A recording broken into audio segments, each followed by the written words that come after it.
Volvemos en el Noti Central al tema del submarino Ara San Juan. En un instante vamos a hablar con el ingeniero naval Horacio Tetamanti, muy conocedor del tema, pero antes vamos a escuchar lo que decía Luis Tagliapietra, padre de Alejandro Tagliapietra, uno de los 44 tripulantes. Él estaba en el barco, en el Seabed Constructor, cuando encuentran al submarino, y esto era lo que ocurría y lo que él decía. Acá estaban al final. Estaban acá, tenían que venir a buscarlo nosotros. Después de 70 días embarcados, nos encontramos. No tengo palabras para describirlo.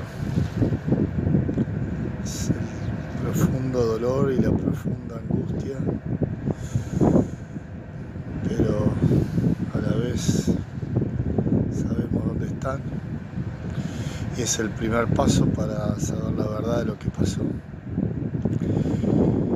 Hoy es un día muy duro, hoy es un día impensado, irreal, pero también es el primer paso que nos llevó un año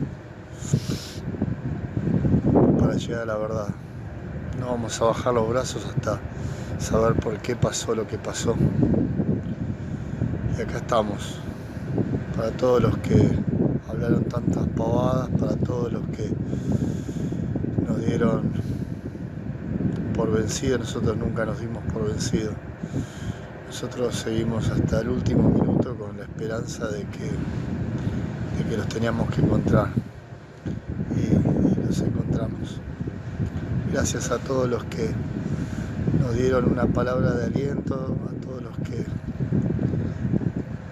que nos apoyaron, ayudaron, contra viento y marea, contra los tres poderes del Estado, contra propios y ajenos. Logramos algo que parecía que no iba a llegar nunca. Gracias, gracias de todo corazón a todos. Luis Tagliapietra, su primera reflexión sobre el barco, sobre el Seabed Constructor, el buque noruego que encontró al submarino, el barco sobre el cual se dirige a Sudáfrica y de allí, junto con los demás familiares, retornarán a la Argentina en avión. Hoy ya con más tranquilidad decía que física y matemáticamente es imposible reflotar al submarino, por lo que él sabe y por lo que pudo conversar con expertos. Estamos con un experto justamente como es el ingeniero Horacio Tetamanti. Gracias por estar con nosotros. Gracias por la invitación. ¿Coinciden que es muy difícil o casi imposible reflotar el buque?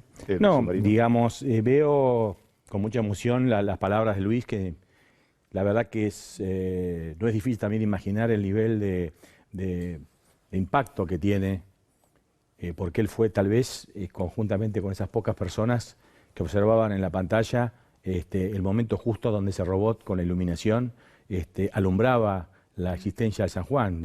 Para todos fue una situación extremadamente impactante y no quiero ni pensar para él, ¿no es cierto? Y fundamentalmente nos queda también la seguridad de no haber los familiares establecido la insistencia y la lucha porque se continuara la búsqueda, tal vez no hubiéramos llegado a esta instancia. Esta instancia es significativamente importante.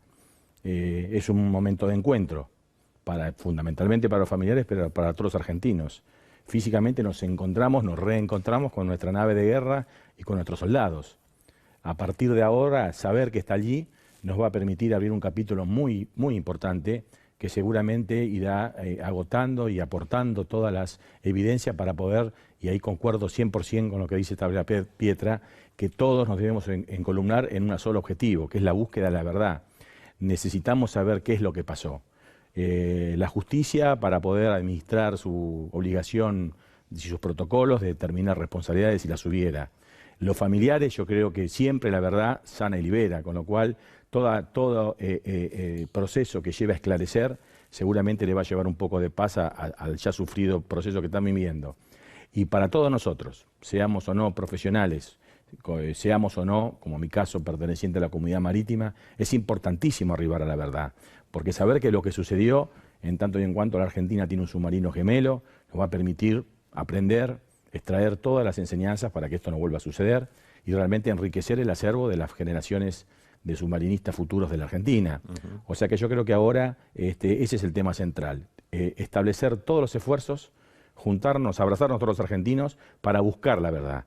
Y yo creo que en las condiciones que está y habiéndose producido este milagro, que yo lo calificaría de milagro, haberlo encontrado, me parece que todavía nos queda un enorme camino, digamos, para establecer un peritaje muy profundo que seguramente, así como los médicos forenses dicen que un cuerpo habla, para nosotros los ingenieros navales ir conociendo cómo está el submarino seguramente nos va a aportar una cantidad de información y de historias. Y seguramente al final de un proceso que va a ser largo, y si realmente la verdad no puede ser cerrada definitivamente y haya necesidad de reflotarlo, se reflotará. Yo creo que no es hoy prudente hablar si vale tanto, porque la verdad no tiene precio. Pero me parece que es un debate que tal vez apresurado, inoportuno, que no nos ayuda, y en vez de juntarnos los argentinos en esa pausa necesaria para celebrar una noticia que más allá del dolor creo que es fundamentalmente positiva para todos, darle la pausa necesaria para pensar que tenemos que seguir. Y yo diría, ahora en el plano estrictamente técnico, creo que es correcta lo que la jueza ha dicho, que entiende que queda un enorme camino para recorrer en el submarino como está, y que está dispuesta a recorrerlo. Y yo creo que tenemos que en ese sentido, me parece, acompañarla todo con aportes para que ese camino que la jueza inicia sea lo más exitoso posible, ¿no? Entonces usted sí cree que se puede recuperar el submarino. ¿Cree que no es imposible recuperarlo de alguna manera? Yo creo que a la altura del siglo XXI, prácticamente en lo que es la parte terrenal, digamos, hay pocas cosas imposibles, ¿no es cierto? Yo te diría que es un debate medio abstracto. Todo es posible. Y todo está asociado en definitiva también a una asignación de recursos, ¿no es cierto?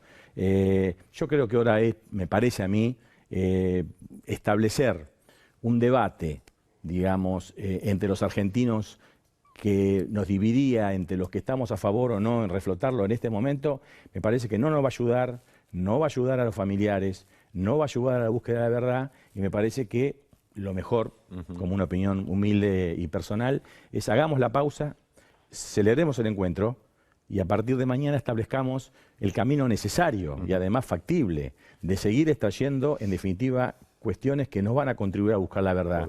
Y la verdad que eso todavía no está agotado. Cuando se agote, bueno, entonces sí empecemos a establecer un debate si realmente como objetivo final arribar a la verdad se hace necesario reflotarlo, discutámoslo. Yo creo, en particular como técnico, que si pudiéramos, yo personalmente, si tuviese que hacer algún informe, prácticamente he sido un militante de esta hipótesis como la más valedera, digamos, confronté con aquellos que ponían otro tipo de hipótesis. Cuando uno es serio, cuando uno está formado en una formación cartesiana, no puede tener la soberbia de decir esto no puede ser, aunque uno sepa que es infinitamente imposible, hasta que tenga la evidencia para acreditar. Hoy el submarino acredita que no fue atacado, que el submarino sufrió un accidente, que la cantidad de incertidumbres que teníamos antes de encontrarlos, ya por las pocas fotos que vimos, ya prácticamente el 90% nos queda prácticamente aclarado como evidencia. Eso es muy importante lo que usted dice. Porque... Y nos queda solamente un pequeño segmento de un par de horas que determinar cuál fue la razón o cuál fue el evento que sucedió, que hoy no sabemos, por lo cual nuestra tripulación perdió la capacidad de continuar en control del submarino y eventualmente, habiéndolo perdido, no pudo poner en marcha los protocolos de emergencia para que el submarino, inyectando aire, vaya a la superficie como una boya. Ese par de horas son del 15 de noviembre, entre las 8 y pico cuando se comunican por última vez y las 10:51 cuando se produce la explosión. Exactamente, ese es el blanco, digamos, que hoy no podemos saber. Ahora, como usted bien dice, se conocen algunas pocas fotos, pero la jueza nos confirmaba que va a recibir en las próximas horas 67.000 fotos de excelente calidad y ella confía que con eso va a poder demostrar todo. ¿Cuál es concretamente la hipótesis que usted acaba de decirnos que en un 90% queda comprobada con lo que se ha visto? No, queda comprobada que lo que fue la búsqueda fue correcta, queda comprobado que el trabajo de la Armada, de los técnicos de la Armada cuando definieron la zona de búsqueda, hicieron un muy buen trabajo, cumplieron el objetivo de un técnico que es definir un área de búsqueda, y área de búsqueda significa asegurar a los que rescatan, decir que tiene el 100% de certeza que en ese rectángulo que entrega está el submarino. Eso se cumplió. Y los que son responsables hay que reconocerlo, que su trabajo ha sido exitoso. Se confirma que el barco que el submarino perdió control. Se confirma que la razón del sonido recibido no fue ninguna otra cosa que la implosión, porque el recipiente a presión, que es en definitiva un submarino, superó los parámetros de resistencia. Se verifica que los tiempos, las fechas, los horarios que se manejaban como hipótesis con la cual la Armada empezó a construir una determinada hipótesis eran todos correctos, y hoy sabemos que el submarino tuvo esta secuencia. Hasta antes de encontrarlo podíamos construir una historia, desde que salió de Ushuaia hasta la última comunicación. Sí. Ahora que lo encontramos podemos reconstruir desde el final hasta el momento en que perdió el control. Todavía tenemos un blanco. Yo creo, es una opinión mía personal, yo creo que con estas 65.000 fotos va a quedar absolutamente clarificado todas estas cuestiones. Cómo fue la implosión. También se van a, digamos, de otras cuestiones que fueron motivo también de debate que yo participé, de infundadas calumnias sobre la industria naval y unas cuestiones que van a quedar y ya han quedado totalmente saldadas. Y queda una cuestión, a mi entender, creo que va a ser necesario, además de toda esa información que tenemos del exterior del barco, indagar, explorar la posibilidad, si bien compleja, pero mucho menos compleja que reflotar el submarino a la superficie, sí, es poder penetrar con alguna tecnología que nos permita observar algún par de detalles. Cómo están las válvulas de soplado, si están abiertas o están cerradas, cómo está el comando del motor, si está todo adelante o todo atrás. Con un robot de inmersión se puede hacer. Con un robot de inmersión y una cantidad de información que yo creo que de ser posible, y creo que lo es, y creo que habría que agotar esa instancia antes de abordar un operativo enormemente complejo de llevarlo a la superficie, que no quita que llevemos a la superficie algunas partes, que sí son posibles. Por ejemplo, si la vela está desprendida, claro, llevarla, había 3 partes que estaban desprendidas. Claro, si la vela está desprendida, subirla a la superficie es una tarea que estamos en condiciones argentinos de hacerla, aunque no tenga un valor simbólico, un valor técnico, tiene un valor simbólico. En esa vela está el escudo de bronce, donde nuestros soldados hacían la venia cuando entraban vestidos sus uniformes. Claro. Entonces yo creo que en lo personal a mí me daría también mucha paz poder ir a un lugar y poderme referirme con una cuestión simbólica. En lo técnico, creo que me parece que con este par de datos que te estoy comentando, sí, yo en lo personal me consideraría en condiciones de poder establecer y acreditar evidencias para poder proponer una hipótesis demostrada a quien la pudiera requerir. ¿Qué fue entonces, cuál es su hipótesis? ¿Una implosión generada por un ingreso de agua? Eso es la consecuencia, digamos. Lo que todavía no sabemos es qué generó o qué sucedió en el submarino. Evidentemente debió haber sido algo muy significativo para anular... ¿Eso que lo generó, perdón, ingeniero, es una falla técnica o también puede ser humana? No lo sabemos. Generalmente, una tragedia de esta característica no está explicada por un solo hecho puntual. Es una cadena de hechos externos, exógenos, como la tormenta que superó, algún hecho técnico puntual, que entró agua sabemos, porque eso está acreditado, no es una hipótesis. ¿Por qué entró esa agua? ¿Y por qué el capitán dio por superado el incidente y tomó la decisión de sumergirse? Es evidente, si tomó la decisión de sumergirse, entendió en su buen criterio que la situación estaba controlada, porque si no, no se hubiera aventurado a dar esa orden. Es evidente que a partir de ahí, y entre el momento que el submarino pasó por esos 40 metros y no se detuvo, porque se debió haber detenido, ¿qué es lo que sucedió? Sucedieron 2 cosas muy importantes. Primariamente, porque ya está acreditado, la tripulación tuvo dos consecuencias muy importantes. Primero, no pudo controlar el descenso. Y si no lo pudo controlar, después tenía una segunda fase, que es activar un protocolo de emergencia, que aparentemente tampoco lo hizo. Con lo cual esto está indicando que nuestra tripulación, por algún motivo bastante significativo, quedó clausurada en esa posibilidad. Todavía eso no lo sabemos. Hay una fuerte hipótesis. Hoy me compartí una charla con el capitán Balbi, que me merece todos los respetos, primero por su calidad profesional y segundo porque es un comandante hecho y derecho de submarinos, tal vez uno de los hombres que más sepa de submarinos, que evidentemente ellos, por supuesto, más que ninguno, más que por lo menos que yo, saben mucho más en el sentido práctico, que hay muchos casos de establecer alguna hipótesis muy fuerte que aparentemente se podía haber producido algún tipo de efecto gaseoso por la presencia de algunos gases producto de ese eventual incendio que no fue debidamente, que no había tenido una evidencia tan grande al principio, por la cual el capitán no le dio la entidad suficiente para no avanzar con una inmersión. Ese efecto gaseoso antes de la implosión, obviamente. Obviamente, fue lo que causó la pérdida de control. La implosión pasa después, es decir, ya entiendo, y creo que ahí también le doy mucha importancia porque se escuchan tantas cosas que a veces en vez de ayudar se ponen, digamos, no ayudan. Creo que lo de Balbi siempre fue positivo, más allá que podamos discutir si fue correcto, claro, oportuno, pero siempre fue claro y además fue verdadero lo que dijo, y se acreditó que todo lo que dijo verdadero. Es la opinión del capitán Vergallo, que también es una inobjetable opinión, es un submarinista de primer nivel y además padre. Además fue comandante de Fue comandante y padre del hijo, subcomandante.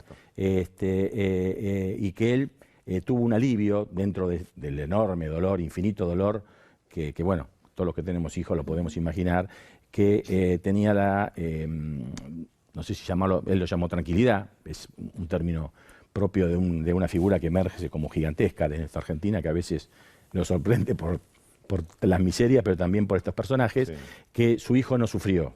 Y eso, digamos, traducido en forma técnica, la implosión es un fenómeno muy violento, es hidráulico, es técnico, yo como ingeniero lo podría describir, es de una magnitud muy significativa y es absolutamente compatible con el hecho de haber sido escuchado a tanta distancia, claro, y que es instantánea, dura milisegundos.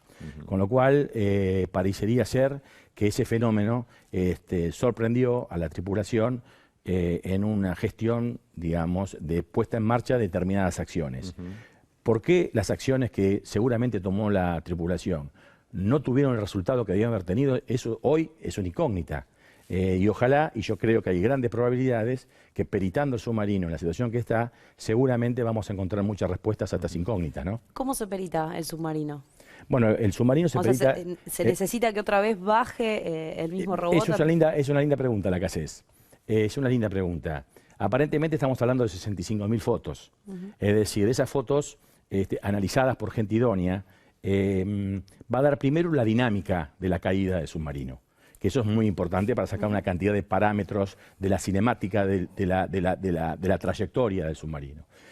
Velocidades y una cantidad de cosas muy importantes. Segundo, nos va a decir yo estoy casi seguro, el capitán Balbi es extremadamente prudente como lo debe ser y creo que así debe ser.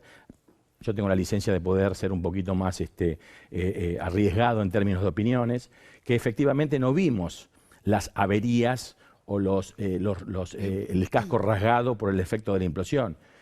Y él dice, hasta que él no lo vea, no puede garantizar que el submarino esté inundado. Yo estoy casi seguro que está inundado. Pero evidentemente, más allá que le podemos dar un porcentaje muy alto, que efectivamente, por cada 900 metros de profundidad, el submarino que no deja ser un recipiente a presión, es imposible que soporte estructuralmente intacto ese esfuerzo. Seguramente tiene averías en el casco, que seguramente están en las 65.000 fotos, todavía no la hemos visto. Claro. Entonces, analizar esas cuestiones nos va también dar mucha información. Puede ser el caso que a pesar de evaluar las 65.000, algún dato que se pudiera recabar desde una visión externa no se pudiera arribar. Creo que, por supuesto, habría que ordenar una nueva inmersión de submarinos, que quiero, digamos, corregir un poco al ministro. Hay empresas argentinas, hay buques de bandera nacional que tienen robots que pueden hacer esta tarea. Como para bajar a 900 metros. Claro. Con lo cual, podría ser. Aparentemente parece poco probable, porque ya hablamos de 65.000 fotos. Agotaríamos toda la instancia de evaluar el exterior y, como bien decía el capitán Balbi, el campo de escombros. El campo de escombros es todo el área que está, digamos, dentro de lo que sería el área de investigación, que son el submarino y sus restos que están desprendidos. Bien. Y después, de última, si queda alguna duda, creo que ameritaría, y yo sugeriría, que se investigara o se estudiara la posibilidad eventualmente, o a través de las aperturas que puede eventualmente tener el casco, y seguramente las tenga, o si no, a efectuar aperturas que también se pueden hacer con robots para tranquilidad de las cuestiones. Hoy en el mundo se explora petróleo y se trabaja en pozos que están a más profundidad. O sea que hay equipamientos para poder operar válvulas, soldar tuberías, reparar situaciones que no se hacen con gente humana, porque obviamente esa presión no puede estar, pero sí se hace con equipamiento, con lo cual eventualmente se puede hacer aperturas, introducir fibras ópticas, una cantidad de recursos técnicos que nos permitiría recabar información de adentro del submarino. Tal cual. Y a partir de estas cuestiones, construir la verdad, llegar a la verdad que seguramente a la justicia, a los familiares y a nosotros nos va a dar una enorme tranquilidad y habremos hecho una buena tarea entre todos, ¿no? Ingeniero, muchísimas gracias, muy claro como es habitual. No, por favor, gracias. El ingeniero naval Horacio Tetamante, aquí en el Noticiero Central.